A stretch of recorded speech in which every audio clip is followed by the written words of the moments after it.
আল্লাহ ছাড়া কেউ নাই আপনজন, বিশ্বাস করেন।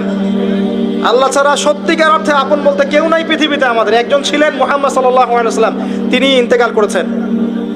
মুহাম্মদ সাল্লাল্লাহু আলাইহি ওয়াসাল্লাম এমন মানুষ ছিলেন যে তিনি একটা বাগানে ঢুকেছেন, একটা উট দৌড়ে তার কাছে চলে এসেছে, এসে গায়ের সাথে বুকের সাথে গাটা লাগিয়ে রেখেছে। নবী সাল্লাল্লাহু আলাইহি ওয়াসাল্লাম আদর করছেন, হাদিস স্পষ্ট সহিহ, নবীজি আদর করছেন এবং বলছেন, জানো উটটা আমাকে কি অভিযোগ করলো?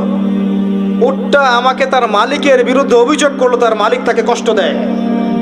এই উটটা পর্যন্ত, একটা অবলা প্রাণী পর্যন্ত আমাদের নবীকে আপন মনে করছেন, ছুটে চলে আসছেন, আমার কষ্ট হচ্ছে, আমাকে ধরেন। চিন্তা করতে পারেন? সুবহানাল্লাহ।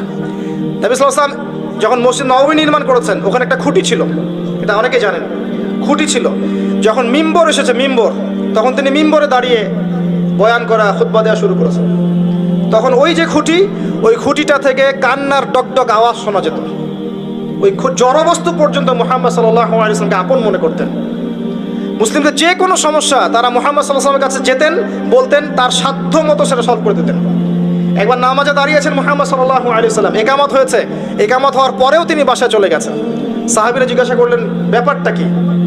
নবীজি বললেন, আমার কাছে কয়েকটা দিনার ছিল, ওগুলো দান সাদাকা করে দিয়ে তারপর এসেছে। কি বুঝছেন? কিছু মানুষ এসেছে, জীর্ণ শীর্ণ, খাবার নাই, কাপড় নাই, নবীজিকে বলছেন, নবীজি সাল্লাল্লাহু আলাইহি ওয়াসাল্লাম, আমরা এই সমস্যায় আছি। নবীজি দেখে এত মায়া লাগলো, চোখ দিয়ে দরদর করে পানি পড়তে লাগলো। তিনি সাহাবীদেরকে বললেন, হে সাহাবীরা, তোমাদের মাঝে কি দানশীলরা নেই? নিয়ে আসো, তোমাদের কাছে যা আছে নিয়ে আসো। সবাই কিছু কিছু করে আনা শুরু করলো। আস্তে আস্তে আস্তে আস্তে স্তূপ হয়ে গেল সম্পদের। এটা দেখে নবী সাল্লাল্লাহু আলাইহি ওয়াসাল্লাম হেসে ফেললেন। এটাই তো সেই হাদিস যে কেউ ভালো বেদা চালু করলে এটার হাসানা পাবে, এটাই সেই হাদিসটা। তো নবী সাল্লাল্লাহু আলাইহি ওয়াসাল্লামকে সাহাবীরা আপন মনে করেছেন। এখন কাকে আপন মনে করবেন আপনি? আমাকে? আমার মধ্যে তো নবীর সুন্নতের 5%ও নাই। আপনাকে দেখে মনে হচ্ছে আমাকে যে আমি অনেক বড় স্কলার, মুফাসসির কোরআন অমুক তমুক।